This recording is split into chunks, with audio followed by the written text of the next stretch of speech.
Genèse 48, premier verset. Genèse 48, verset 1er. Après ces choses, l'on vint dire à Joseph, voici ton père est malade, et il prit avec lui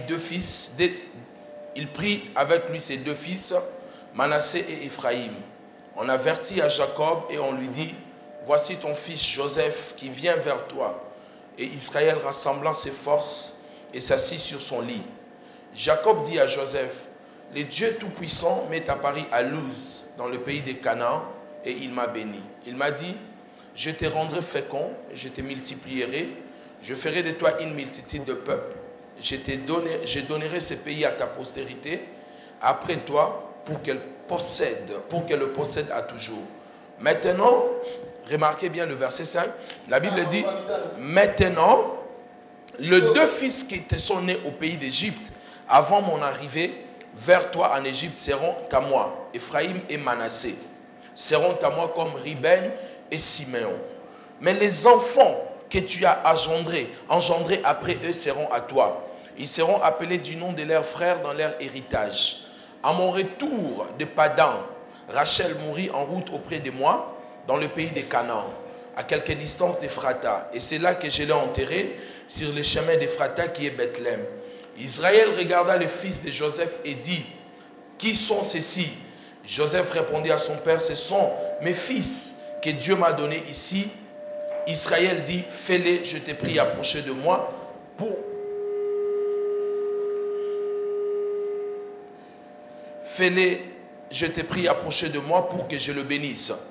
Les yeux d'Israël étaient apaisantis par la vieillesse, il ne pouvait plus voir. Joseph le fit approcher de lui et Israël leur donna un baiser et les embrassa. Israël dit à Joseph, verset 11, c'est très important, je ne pensais pas revoir ton visage, et voici que Dieu me fait voir même ta postérité.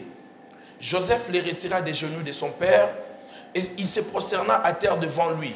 Puis Joseph les prit tous les deux, Ephraïm dans sa main droite et à la gauche d'Israël, et Manassé de sa main gauche à la droite d'Israël. Et le fit approcher de lui. Israël étendit sa main droite et la posa sur la tête d'Ephraïm, qui était le plus jeune.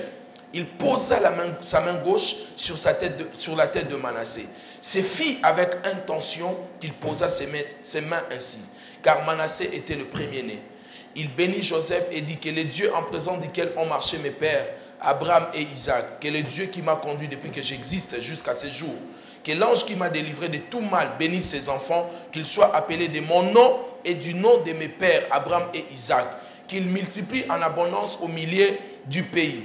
Joseph vit avec déplaisir que son père posait sa main droite sur la tête d'Ephraïm. Il saisit la main de son père. Dis après moi, il saisit la main de son père. Je vais t'entendre bien. Il saisit la main de son père. Pour la détourner de dessus, la tête d'Ephraïm, et la diriger sur celle de Manassé. Amen. Alors, regardons Proverbe chapitre 22, verset 6. Très rapidement. Proverbe 22, chapitre 22, verset 6. Je lis pour nous. La Bible déclare, instruis l'enfant selon la voie qu'il doit suivre. Et quand il sera vieux, il ne s'en détournera pas. Amen. Père, bénis cette parole, permets que ces deux portions d'écriture soient une réponse à une question dans cette église, au nom de Jésus-Christ, par ton Esprit Saint, et que tes saints anges soient actifs dans cette parole qui sera prêchée. Dans le puissant et glorieux nom du Seigneur Jésus-Christ, le Saint béni éternellement, j'ai ainsi prié. Amen. On acclame le Seigneur. Ce matin, j'ai envie de partager avec vous sur la croyance. Sur la croyance. Sur la croyance. Sur la croyance. Je vais t'entendre sur la croyance. Alors, je vais vous enseigner ce matin sur la croyance. Comment déprogrammer de mauvaises croyances et reprogrammer de bonnes croyances. En train de regarder la définition sur la croyance. J'ai obtenu une définition selon Toupi. Alors Toupi est en train de finir la croyance en partant d'un texte original du latin classique qu'on appelle creder. Creder veut simplement dire tenir pour vrai quelque chose, croire à quelque chose, à une pensée, c'est fier à quelque chose. Donc la croyance est le fait de croire, de tenir quelque chose pour une vérité ou pour une réalité et être convaincu et persuadé que cette chose est une vérité et elle est une vérité absolue ou totale. Alors, une autre définition de la croyance, selon moi, c'est le fait de croire à l'existence de quelqu'un ou de quelque chose qui devient une vérité et qui oriente et dirige votre vie. C'est ça la définition de la croyance. Que vous serez demain, en partie ou en grande partie, sera plus vos croyances. Donc, les croyances ont une place importante dans notre vie. Lorsque vous découvrez ce que la croyance ou les croyances peuvent faire, beaucoup de choses peuvent changer dans votre vie. Alors, comment une croyance peut naître dans la vie d'une personne? Il y a plusieurs façons. Il y a d'abord nos pensées, les paroles que les autres nous disent. Il y a l'environnement où nous grandissons et les expériences que nous vivons. Ces quatre choses sont importantes et fondamentales pour fonder une croyance. Exemple, il y a certaines personnes qui ont une croyance parce qu'elles ont été élevées dans une certaine famille. L'éducation reçue, elle est devenue une croyance pour leur vie. C'est pour cela dans les textes de Proverbes, la Bible dit, dans Proverbes 22:6, la Bible dit, instruis l'enfant selon la voie qu'il doit suivre. Comment on instruit un enfant? On instruit un enfant par les paroles, par les choses que vous êtes en train de dire, que vous répétez tout le temps, vous l'instruisez. Mais écoutez ce que le texte dit. Instruis l'enfant selon la voie qu'il doit suivre. En d'autres mots, dis à l'enfant des paroles, des pensées, éduque-lui selon la voie qu'il doit suivre. Et quand il sera vieux, il ne s'en détournera pas. Pourquoi il ne va pas s'en détourner? Comment une croyance se forme? Très souvent par les paroles que nous entendons. Et nous, on appelle cela, certains psychologues l'appellent, de messages contraignants. C'est très important ce que je suis en train de vous dire. Faites vraiment très attention. On appelle cela le message contraignant. Dis après moi le message contraignant. Plus fort que ça, message contraignant. C'est-à-dire que vous comportez d'une certaine façon pour être accepté. Vous avez déjà entendu, lorsque vous étiez des jeunes, des enfants, quand vous étiez en train de grandir, vos parents, vos éducateurs, dans vos professeurs, vos aînés, ils avaient l'habitude de vous dire certaines choses. Par exemple, si tu veux que je puisse t'aimer, tu dois faire telle chose. Tu dois être telle personne. Sois fort. On nous disait souvent ces choses-là. Sois fort. On nous disait des paroles telles que sois fort. Ne baisse pas les bras. N'abandonne pas. Si tu veux vraiment que je t'accepte, Si tu veux que je t'aime, voici ce que tu dois faire. Donc c'est-à-dire que c'était une forme, c'était une forme de chantage affectif. Peut-être tu ne comprends pas le chantage affectif. Maman te dit, si tu veux vraiment avoir mon respect, tu veux avoir mon amour, voici ce que tu dois faire. Tu dois te battre dans la vie. Tu ne dois pas céder. Tu dois faire plaisir aux gens. Tu dois être parfait. Peut-être tu n'as pas entendu cela, mais moi j'ai entendu ces paroles. J'ai entendu ces paroles très souvent dans ma vie, où on nous disait souvent, si tu fais ceci, tu auras cela. Les gens qui sont, donc on a obligé d'être parfaits, leur croyance, leur paradigme a changé. C'est le genre de personnes. J'étais aussi un perfectionniste moi. Parce qu'à un certain moment de ma vie, on m'avait fait croire, je suis le plus important. Je peux faire mieux. Je suis devenu un perfectionniste. Et les perfectionnistes ne sont jamais heureux. Aussi longtemps il ne sera pas parfait, il ne va pas se sentir mieux. Et qu'est-ce qui arrive à un perfectionniste? Il va pourrir la vie des autres. Vous partez quelque part, dans une famille en train de manger. L'ambiance elle est bonne. Les gens sont en train de rire. Mais comme il est perfectionniste, il a la croyance de parfait. Une croyance parfaite. C'est-à-dire toutes les choses doivent être parfaites. Il va trouver une erreur. Pendant que les autres sont dans la joie. Si ce n'est pas l'assiette qui est sale, ça sera le verre qui est sale. Si ce n'est pas le verre, ça sera la chaise. Parce qu'il y a une croyance de la perfection dans sa tête. Je suis passé par là. Je faisais laver les gens le verre chez eux à la maison. Les verres propres. Mais moi je vois la saleté. Un perfectionniste, il voit le problème là où il n'y a pas de problème. Il trouve la saleté là où tout est propre. Parce que sa croyance est conditionnée. Dis après moi la croyance. Maintenant on va descendre, dis après moi la croyance. Je vais t'entendre bien la croyance. Je t'entends pas bien la croyance. Ha. Dis encore la croyance. Je vais dire encore une autre chose.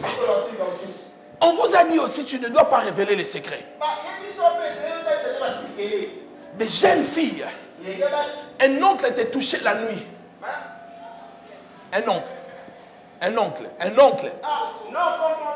T'es touché toute la nuit. Alors tu avais peut-être 10 ans. 12 ans. Il t'est touché toute la nuit. Et à la fin de compte, il te disait, ne le dis pas aux gens. Parce qu'on ne va pas te croire. On va te chasser de la maison. Cela est devenu une croyance. Est devenu une croyance. Donc du coup, tu souffres avec quelque chose dont tu as envie de partager avec quelqu'un. Mais tu ne peux pas le dire. Parce qu'on t'a conditionné. On t'a dit, si tu le dis, voici ce qui va t'arriver. Tel problème va t'arriver. La famille sera brisée. On a fait une croyance en toi. Maintenant, écoutez-moi très bien. Nos agissements sont basés sur nos croyances. Nos agissements sont basés sur nos croyances. De ce que nous entendons, de ce que nous voyons, de ce que nous expérimentons, forment une croyance en nous. Les croyances nous créent. Les croyances nous conditionnent. Les croyances déterminent nos agissements. Prenez des enfants qui sont élevés dans des familles différentes. Vous verrez qu'ils auront les agissements différents. Le problème, ce n'est pas l'agissement. Le problème sont des croyances qu'ils ont reçues quand ils étaient des enfants. Il y a des enfants qui disent bonjour tous les jours, tous les matins. Pourquoi? Parce qu'on les a fait croire. Si tu ne dis pas bonjour, tu seras puni. Donc du coup, cela est devenu une croyance. Alors la croyance nous conditionne. La croyance crée nos décisions et nos actions. Pourquoi vous ne volez pas? Pourquoi le frère Yann ne peut pas voler? Je peux laisser 1000 $, le frère Yann ne va pas voler. Pourquoi il ne va pas voler? Pas parce qu'il n'a pas besoin d'argent. C'est parce que on l'a fait croire, selon la parole de Dieu, si tu voles, tu iras en enfer. Les actions qu'il est en train de faire sont déterminées au niveau de sa croyance. Dis Amen bien. Quand est-ce que le frère Yann peut commencer à voler? C'est le jour où je viens le faire croire. Voler n'est pas mauvais. Même si tu voles, tu peux aller en enfer.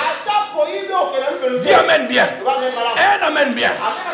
Je vais donner un exemple concret. Quelqu'un me l'avait dit. Le frère Yann ne peut pas aller chez le prostitué. Ne peut pas aller payer chez le prostitué.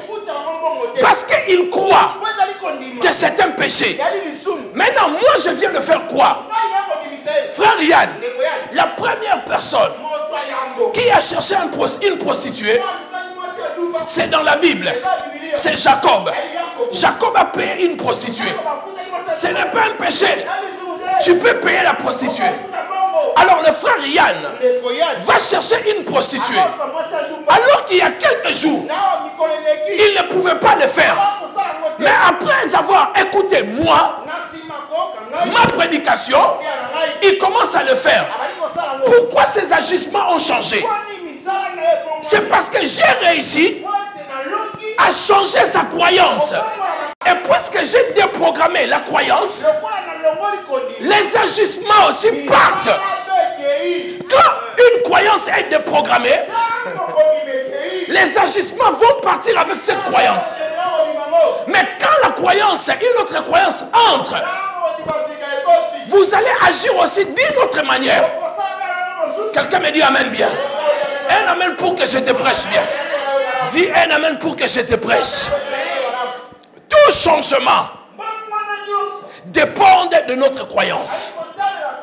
Si nous ne voulons pas changer, nous ne devons pas changer notre croyance. Mais si nous voulons changer, la seule chose que nous pouvons changer, je suis en train de dire, c'est notre croyance. Maintenant, la croyance, pour la changer, c'est là où intervient la parole. La puissance de la parole de Dieu. Romains chapitre 12, la Bible nous dit ceci: ne vous conformez pas au siècle présent, mais soyez renouvelés de l'intelligence. C'est en lisant la parole de Dieu que vous commencez petit à petit à déprogrammer les mauvaises croyances que vous avez acquises bien avant. Il n'y a que la parole qui peut dégager la mauvaise parole. Et vous ne restez pas vide. Il faut remplacer votre cerveau avec une nouvelle parole qui va devenir une nouvelle croyance. Quelqu'un me dit Amen bien. Dans 1 Timothée chapitre 4, verset 13, l'apôtre Paul dit: jusqu'à ce que je vienne, applique-toi à la lecture, à l'exhortation, à l'enseignement. Verset 15, il dit: occupe-toi de ces choses, dans la parole, la lecture, l'exhortation, et donne-toi tout entier à elle, afin que tes progrès soient évidents pour tous. Verset 16, il dit ceci: veille sur toi et sur ton enseignement, persévère, car en agissant ainsi, tu te sauveras toi-même. Le seul moyen de te sauver de mauvaises croyances, c'est en lisant la parole de Dieu, en le programmant là où il y avait de mauvaises croyances. C'est ainsi que tu vas commencer à changer petit à petit. Donnez-moi amen bien. Maintenant, dans les textes que nous venons de lire, qu'est-ce que je voulais vous dire ici? Tout ce que je vous ai dit, c'était pour vous préparer à vous dire juste 2 textes de Genèse 48.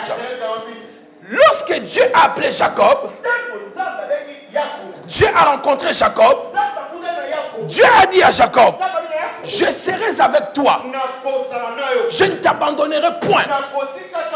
Le but de ces paroles, c'était de créer la croyance dans Jacob. Le but est la vision. Le but est le rêve. Quand Dieu nous donne une vision, Dieu sait que le moment difficile va arriver. Et la vie, c'est une réponse contre le problème qui va arriver. Je répète, lorsque Dieu nous donne une vision, il ne vous donne pas la vision pour lui. Il vous donne la vision pour vous. Le but de la vision, c'est que Dieu vous montre la finalité. C'est que vous serez. C'est que vous devenir. Dans l'objectif que cette vision forme une croyance. Pourquoi ça doit former la croyance? Parce qu'il va arriver un moment, les situations difficiles vont arriver. Et quand les situations difficiles arrivent, ça change aussi nos croyances. Maintenant, quand les situations difficiles vont venir vers toi, dans l'objectif de changer tes croyances, tu auras déjà une vision, une croyance dont Dieu avait déjà dit, c'est que vous serez dans l'avenir. Quand les expériences de la vie vont arriver, tu ne vas pas baser ta vie sur ce que tu es en train de vivre, mais sur ce que Dieu t'avait montré. Donnez-moi un amen bien. L'objectif du diable, c'est de venir déprogrammer le programme de Dieu. C'est que Dieu avait placé en toi. Parce que cela doit créer une croyance. Et cette croyance va te conduire dans les miracles. Maintenant, qu'est-ce qui va se passer? Le diable va créer de mauvaises expériences. Par exemple, pour une femme, tu peux multiplier des déceptions. Et à la fin de compte, tu te dis, moi je ne me marierai plus. Je ne peux pas rencontrer un homme. Nous l'avons vu dimanche passé. Dieu avait dit à David, je te oins, l'ennemi ne te surprendra jamais. Mais tellement Saoul l'avait poursuivi, Saoul l'avait entouré, Saoul voulait le tuer. Lui-même il a dit, un jour je périrai entre les mains de Saul. Mais Dieu ne lui avait pas dit que tu vas périr. Les circonstances ont changé sa croyance. Il y a certains ici dans cette église, vous êtes en train de traverser des situations très difficiles et vous ne croyez même plus à ce que Dieu vous avait dit. Vos croyances commencent à changer. Or, tout ce que vous aurez dans la vie dépend de vos croyances. Ce que vous croyez, c'est ce qui va produire un miracle ou pas dans votre vie. Je ne crois pas qu'un sorcier peut me tuer. Hier, on était en train de parler avec un ami en famille. Lui, il est Moukongo, il me dit la sorcellerie existe. Il est pasteur. J'ai dit, mais comment toi tu es pasteur, tu crois à la sorcellerie? Il dit, non, ça existe mon cher. Sa croyance. Et la sorcellerie peut agir dans sa vie. Parce qu'il croit. Moi, ça ne peut pas m'arriver. Parce que je ne crois pas. Même s'ils sont saints, même si vous êtes dans cette église, vous ne pouvez pas m'atteindre. Ni moi, ni le peuple de cette église. Parce que nous ne croyons pas à cette puissance. 1 Jean 4,4, la Bible dit, celui qui est en nous est plus fort que celui qui est dans le monde. Vous ne pouvez pas nous vaincre. Donnez-moi la main bien. Tout dépend de la croyance. Si vous croyez, ça va vous arriver. Si vous ne croyez pas, cela ne vous arrivera pas non plus. La place de la croyance.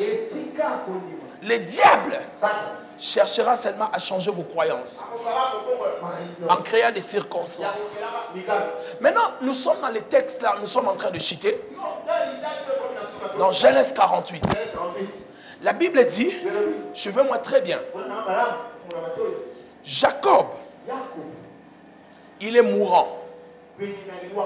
Il est malade. On informe que son fils est là. Il rassemble toutes ses forces. Et il va s'asseoir. Il commence à parler avec son fils. Il dit à son fils, le Dieu Tout-Puissant m'est apparu à Luz.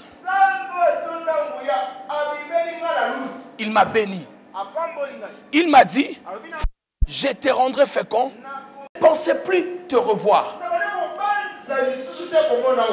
Mais Dieu m'a fait voir même tes enfants.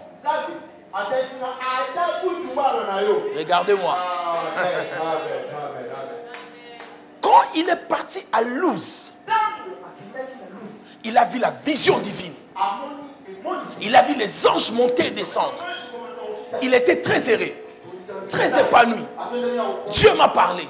C'est comme chacun de nous ici. Quand Dieu nous parle, nous sommes très heureux. Nous croyons que les choses vont s'accomplir du jour au lendemain. Dieu t'a montré, tu es en train de prêcher au stade. Tu voyages dans le monde. Dans ton esprit, tu te dis, ça sera demain. Tu es excité. Jacob, à Luz, il a vu les anges monter et descendre. Mais quand il a quitté Luz, il a connu problème sur problème.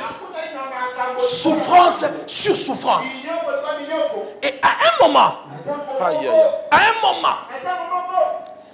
dans Genèse 37, la Bible dit son fils Joseph a eu des rêves. Et quand il a eu des rêves, pasteur Trévi, prends pour moi Genèse 37 rapidement. Rapidement, on va lire. Genèse 37, c'est très important. Ça va fonder notre enseignement. Genèse chapitre 37, lis pour moi le verset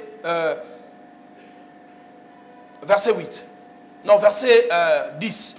9 et 10. 9 et 10.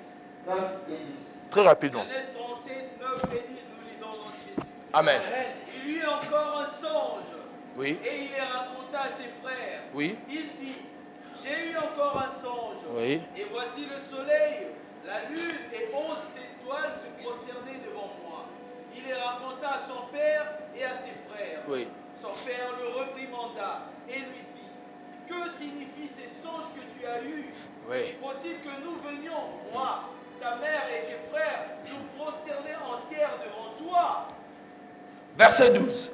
12. Non, verset 11. 11. Ses frères eurent de l'envie contre lui. Mais Son père garda le souvenir de ces choses. Amen. Regardez-moi.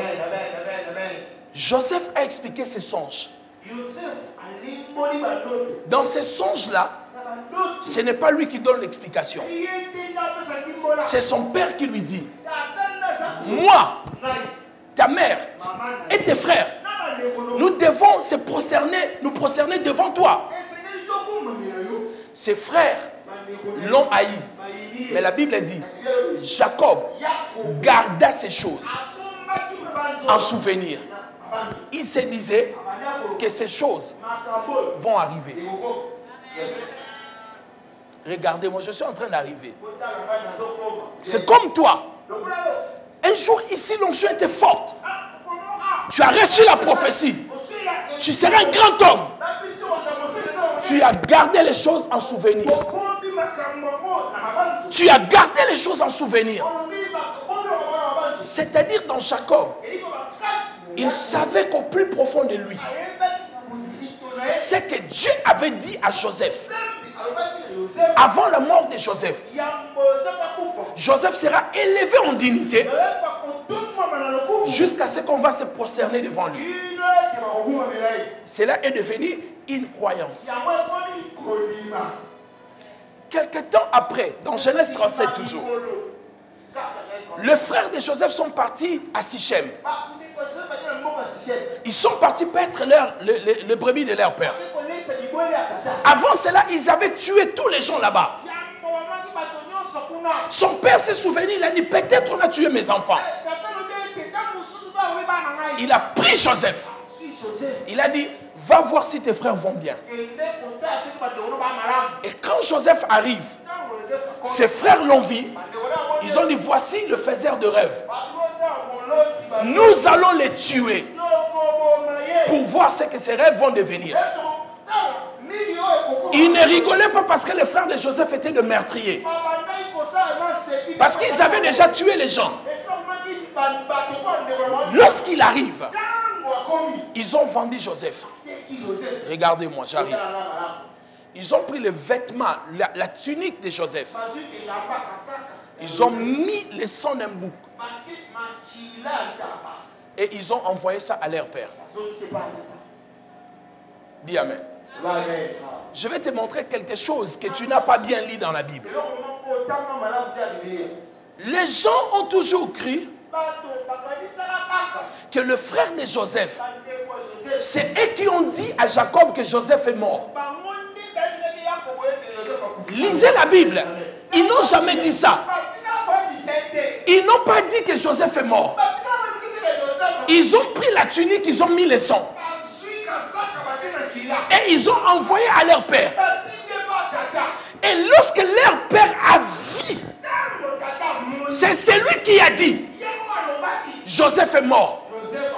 Les circonstances ont changé sa croyance. Les circonstances ont changé son paradigme. Beaucoup d'entre nous ici, nous avons des promesses de Dieu. Mais ce que nous traversons, ça commence à changer notre conception d'avenir. Nous ne croyons même plus que Dieu avait dit qu'il va nous bénir. Les circonstances. Il a regardé. Il a dit, c'est le vêtement de mon fils. Il a commencé à se faire lui-même des imaginations. Une bête féroce est passée, il a tué mon enfant. Il a fait le deuil pendant 13 ans d'une personne qui était vivante. Vous voyez la puissance de la croyance. Pendant 13 ans, il a cru que Joseph était mort pendant qu'il était vivant. Combien de choses que vous croyez aujourd'hui que Dieu ne le fera plus? À cause des circonstances. Le diable a réussi à changer votre croyance. Alors que vous avez la promesse. Jacob devait se dire, je ne sais pas comment vous le dire. Joseph n'est pas mort. Il est vivant quelque part. Pourquoi tu l'as dit? Parce qu'il gardait les choses en souvenir. Mais pour bouger les souvenirs, le diable a fait entrer une fausse circonstance. Est-ce que je suis en train de parler à quelqu'un? Je ne sais pas si je prêche pour moi-même. Maintenant, écoutez. Pendant 13 ans, le monsieur est en deuil. Il pleure quelque chose qui n'est pas mort. Combien de choses que tu es en train de pleurer alors que Dieu au ciel est en train de se moquer de toi? Combien de choses tu penses que ça ne va plus arriver alors que Dieu sait que ça va arriver cette année? Maintenant, il n'a jamais dit cela. C'est à la fin de sa vie qu'il dit à son fils, je ne pensais plus te revoir. Pendant 13 ans, qu'est-ce que tu penses que tu ne vas plus revoir? Qu'est-ce que tu penses que tu n'auras plus dans ta vie? Qu'est-ce que tu penses que Dieu ne peut plus te donner dans ta vie? Qu'est-ce que le diable a fait dans votre croyance pour croire que Dieu ne peut plus vous bénir? Qu'est-ce que tu fais? Qu'est-ce que le diable a fait dans ta croyance pour croire que Dieu t'a abandonné? Alors qu'il avait dit qu'il ne t'abandonnera jamais. Le diable a changé ta croyance. Maintenant, il révèle à son fils, je ne pensais plus te revoir. Je ne croyais plus. Mais, Dieu me fait voir même tes enfants. Ce matin, avant de clôturer mon message, je suis venu prophétiser pour quelqu'un. Pas seulement Dieu te fera voir ce que tu ne crois plus. Et il te fera croire les choses que tu n'imaginais pas. Joseph croyait, Jacob croyait qu'il ne voyait plus Joseph. Mais il a vu même les petits enfants. Je déclare sur toi. Et les choses que tu ne croyais plus. Et les choses que tu n'imaginais plus. Dieu va les envoyer dans ta vie.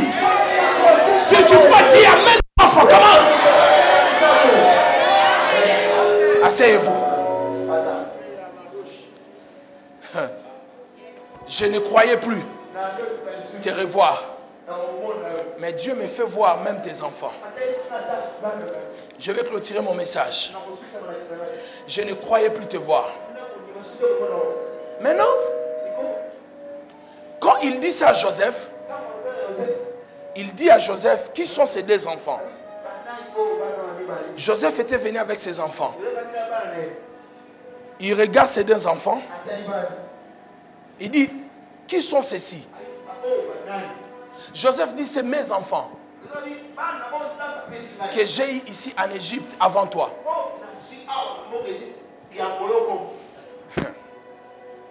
Jacob prend ses deux enfants. Il lui dit, les deux enfants que tu as eu avant que j'arrive en Égypte ne seront plus tes enfants, seront le mien. Pourquoi? Parce que le beau-père de Joseph était un occultiste. Il était prêtre d'On. Il était prêtre d'On.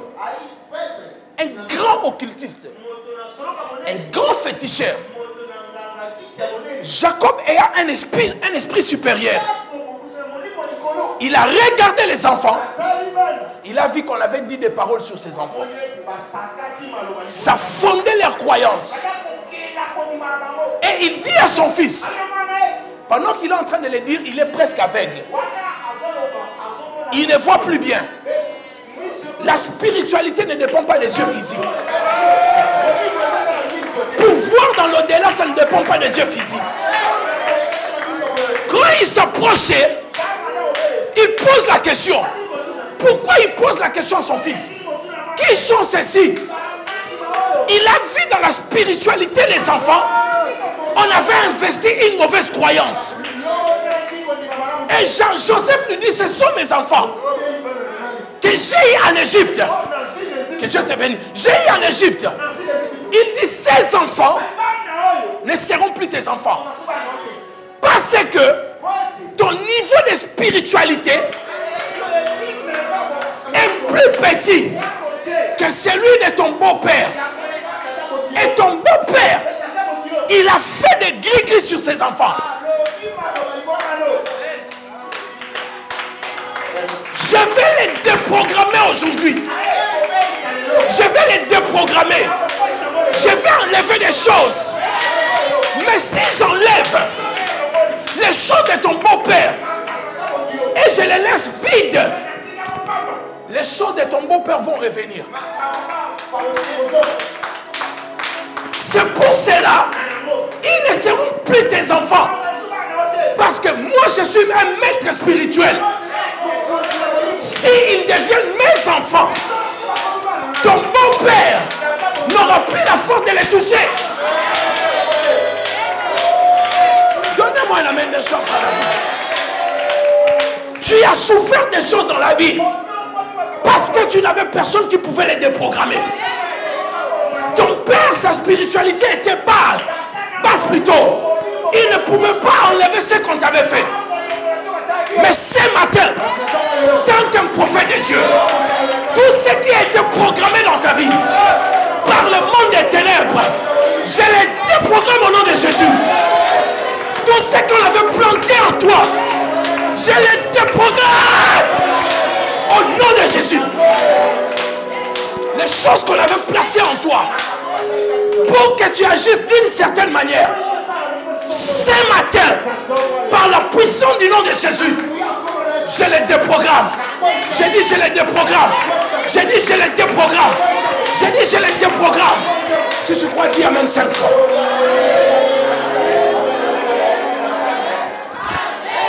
Bénis le nom de Jésus. Seigneur, déprogramme tout ce qui a été programmé dans sa vie au nom de Jésus. Asseyez-vous, je vais vous dire quelque chose. Asseyez-vous. Asseyez-vous. Ces enfants ne seront plus tes enfants.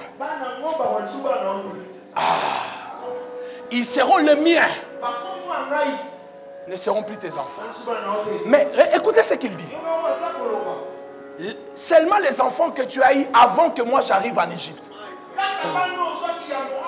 Mais ce que tu auras pendant que je suis là seront les tiens. Parce que ce qu'ils avaient fait, c'est parce que je n'étais pas là. Ils se sont joués de toi. Parce que tu n'avais pas une forte spiritualité. Maintenant, comme je suis là, les enfants que tu auras aussi seront tes enfants. Parce que moi-même, je vais veiller sur eux. Donnez-moi un amen bien. Je vais t'entendre bien, un amen bien. Joseph était le seul en Égypte. Il n'avait ni frère, ni papa, ni maman. Son beau-père a profité pour faire n'importe quoi dans la vie des enfants. Vous avez déjà entendu dans nos familles africaines, quelqu'un dire on se joue avec toi parce que tu n'as personne qui peut combattre pour toi. Vous avez déjà entendu cela? Mais si tu n'as pas quelqu'un, ce matin Dieu te donne un pasteur. C'est lui qui va essayer de te combattre. Il doit d'abord me passer. Parce qu'il y a une double portion de la puissance de Dieu. Donnez-moi un amen bien. C'est pour cela, maman Véro, ce qui devait t'arriver hier, ça ne pouvait pas arriver. Parce que tu es là où Dieu est. Donnez-moi un amen bien.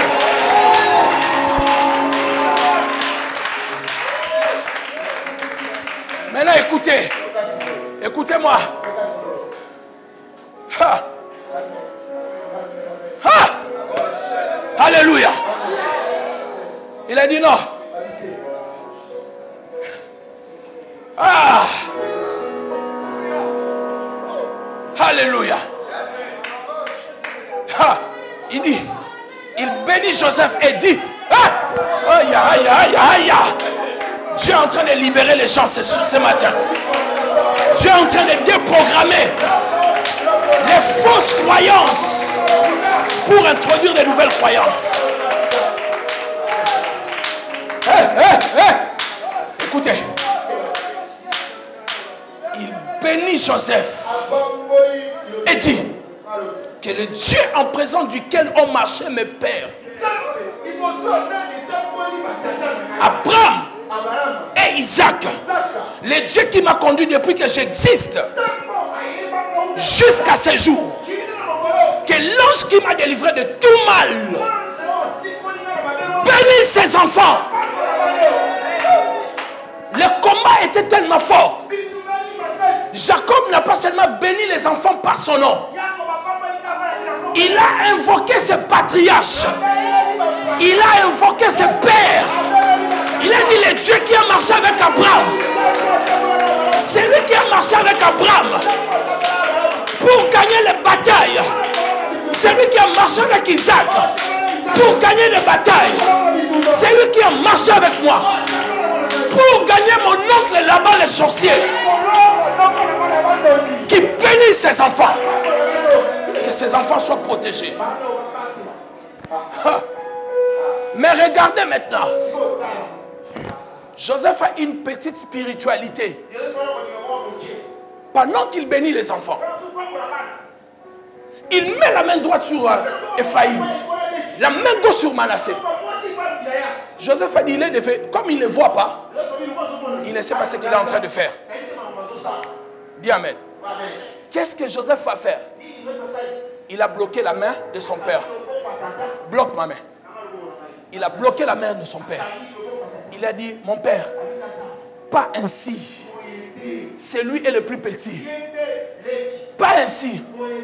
L'erreur de Joseph Il est en train de bloquer la main d'une personne qui a une grande spiritualité.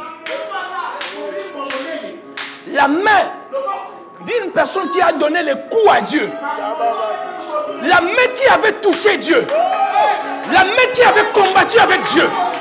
Tu es en train de le bloquer. Il dit, mon fils, tu ne sais pas ce que je fais. Lâche cette main. Tu ne connais pas la puissance de cette main. J'ai combattu avec Dieu. J'ai donné le coup à Dieu.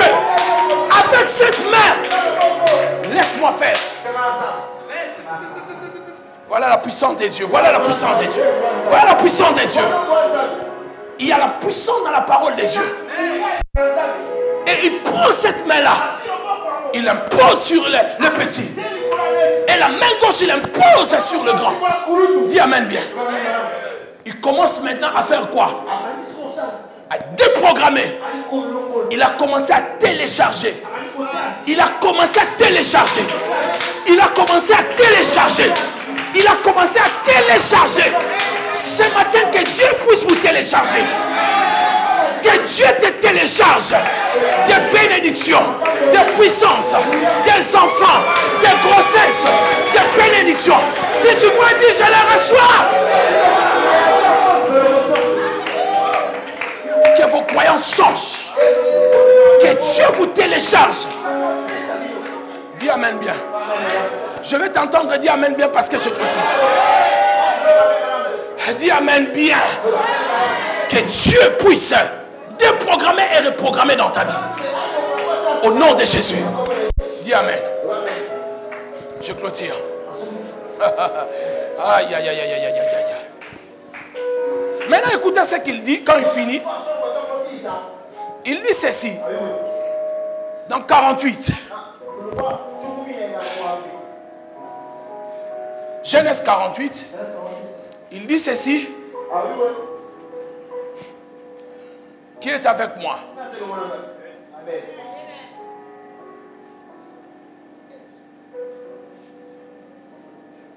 Lisez avec moi. Genèse 48. Il dit, verset 9. Non, prenons le verset 5, ce qui est important. Maintenant, les deux fils qui te sont nés au pays d'Égypte, avant mon arrivée vers toi en Égypte, seront à moi. Éphraïm et Manassé seront comme Ruben et Siméon. Écoutez-moi. Maintenant, quand vous adoptez un enfant, c'est facile quand tu n'as pas d'enfant. Il peut être l'aîné, il peut être même le premier, les cadets. Mais quand vous avez déjà des enfants, vous adoptez des enfants, il faut trouver où les placer. Jacob a déjà 12 fils. Mais il dit ceci. Manassé et Ephraïm seront mes enfants. Mais où est-ce qu'on va les placer dans la liste de tes enfants? Pour les placer dans la famille, il faut les classer quelque part. Alors, il est béni dans Genèse 48. Dans Genèse 49, il appelle maintenant tous ses enfants. Il dit, venez. Je vais vous dire ce qui va vous arriver par la suite des temps. Il prend l'aîné. Il dit, Ruben, tu es mon premier-né, ma force, ma vigueur. Mais puisque tu es monté sur ma couche et tu as pris ma femme, tu es sorti avec ma femme, tu n'hériteras point. Il chasse Ruben. Dis amen bien. Après, il prend la deuxième personne. Il dit Siméon et Lévi, son frère. Leurs glaives sont des instruments de violence. Dans leur colère, ils ont tué des hommes. Et dans leur méchanceté, ils ont coupé les jarrets des taureaux. Maudite soit leur colère, car elle est violente. Et leur fureur car elle est cruelle. Je les séparerai dans Jacob. Et je les disperserai dans Israël. Il a pris l'aîné. Il a enlevé l'aîné Ruben. Il a pris Simon le deuxième. Il a enlevé Simon le deuxième. Dans l'objectif de prendre Ephraïm et Manassé, les placer. Mais laissez-moi te dire la bonne nouvelle. Manassé et Ephraïm sont devenus plus supérieurs que leur père. Leur père. Leur père. Leur père. Leur père. Vous savez pourquoi? Parce que leur père avait fait pleurer le patriarche Jacob. Et Jacob a pris ses deux enfants qui étaient des innocents, qui ne connaissaient rien du tout, qui n'avaient jamais fait pleurer Jacob. Il les place au-dessus de ses pères. Donnez-moi un amen bien. Venez, vous quatre, venez. Venez, vous quatre. Venez aussi. Flore, venez. Venez rapidement, je vais vous montrer quelque chose. C'est là où nous clôturons. Regardez comme ça. File indienne, regardez. Venez. Rapidement. Tourne. Flore, tourne. Regardez ce que Dieu fait. Manassé et Ephraïm étaient les derniers. Regardez comment Dieu fait les choses. Quand Dieu vient te visiter, moi je suis le premier. Quand Dieu tourne les choses à ta faveur, c'est qui était le premier? Tournons-nous tous, tournons. Moi j'étais le premier. Mais quand Dieu tourne les choses, ceux qui étaient le premier deviennent les derniers. Et ceux qui étaient les derniers est devenu le premier. Est-ce que tu peux acclamer le Seigneur? Merci. Acclame le Seigneur et tiens-toi debout. Merci, vous pouvez vous asseoir.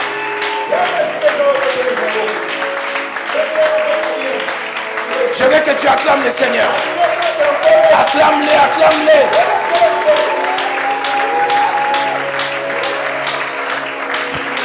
Acclame le Seigneur.